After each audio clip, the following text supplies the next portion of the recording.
Hi, I'm Paul Lander, and in this segment we're going to look a little bit at two of the large public works in the western United States, particularly the history of the Hoover and the Glen Canyon dams. As we've learned before, life in the West is different for a variety of reasons, but in terms of water and looking at water management, one of the distinctions is there isn't a large abundance of water distributed like we have evenly over the East Coast or some of the Pacific Northwest.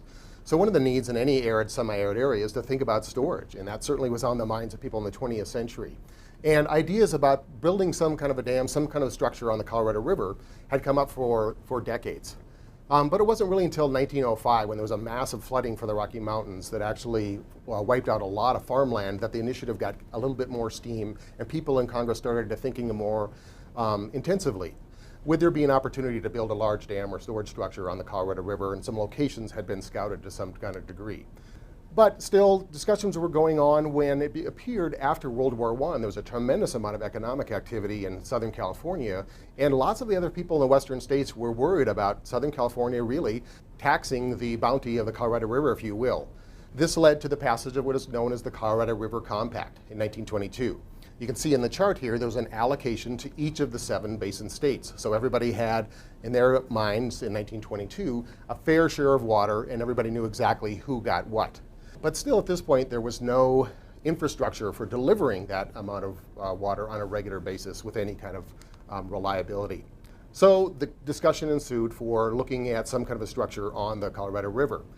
Ideas were flown, sites were actually scouted. You can see from this drawing here, looking at some place as an opportunity on the Colorado River. After many failed attempts to get a dam on the Colorado River authorized in Congress, it was really a flood event on the other side of the country in Mississippi in 1927 that brought about the sentiments from Southern and Eastern Congress people to think about, well, maybe there's an opportunity here and it's reasonable to think about a control structure on the Colorado River. So that, followed by the failure of a dam in the Los Angeles area that led to many, many deaths, finally really was the impetus for authorizing and giving money to think about creating a structure on the Colorado River.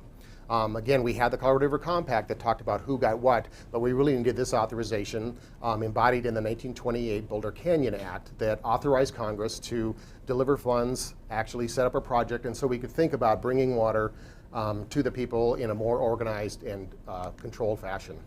So this led to what we know as the Hoover Dam today. It was originally called the Boulder Dam for that region, but was renamed in honor of who was then Secretary of Commerce, became the 31st President of the United States, Herbert Hoover. And you can see in the photo in the bottom, this was a river system like any other, deep canyons, and now has a huge controlling structure on it. You can see in the timeline that there were a lot of activity going on in the Colorado River at this point. The Hoover Dam was the big one that really kind of kicked it off, completed in 1935, followed by the Glen Canyon Dam on the upper basin a little bit later. Interestingly, Lake Mead and Lake Powell, which we'll hear about, together can hold 4 times the annual flow of the Colorado River. So as I tell my students, these are really, really big buckets. So they have a tremendous opportunity to provide regularity and some reliability to those in the Colorado River Basin.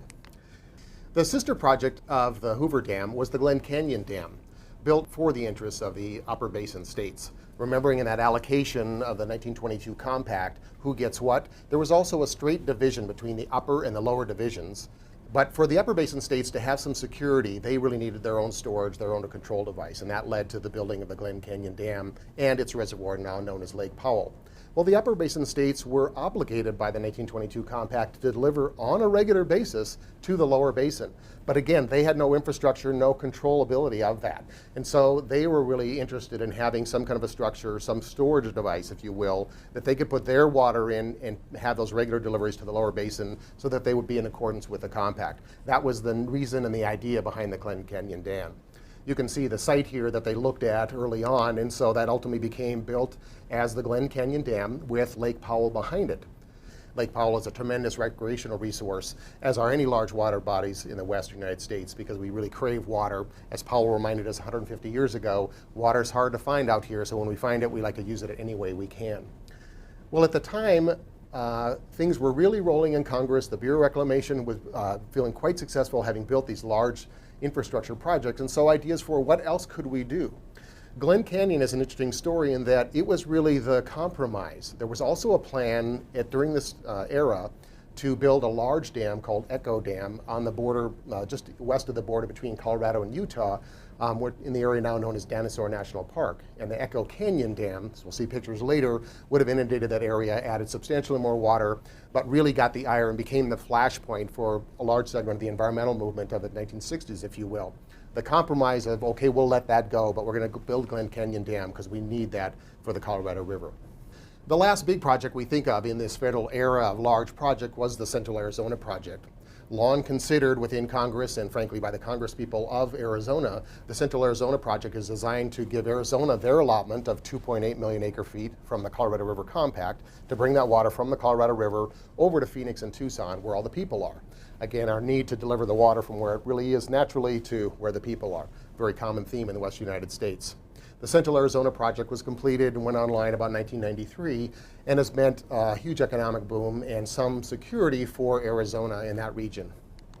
So back to Echo Park again. Despite that failed attempt, there was still interest in trying to build other structures. So the Echo Park Dam proposed on the Green River in Utah, you can see in the photo here on the bottom right, there's a signature rock there where it would have been inundated. And these were the kinds of images that were put out there to garner support for people to think about actually, are there better places or is there a better way we might actually think about marshaling forces to control the Colorado River? And finally, you can look here again, reminding us that the large structures we have built on the Colorado River, including Lake Powell and Lake Mead, they hold together already 4 times the annual flow of the Colorado River, which makes the Colorado River system itself one, if not the most storage-intensive river systems on the planet. That being said, there's a growing need for water from cities, and so I think in the urban areas, this conversation will continue. What more can we possibly wreak out of the Colorado River? And the cities, again, with the growing political clout, growing populations, and growing checkbooks, are going to be the ones driving a lot of the future discussions about where we go with water management in the Colorado River Basin.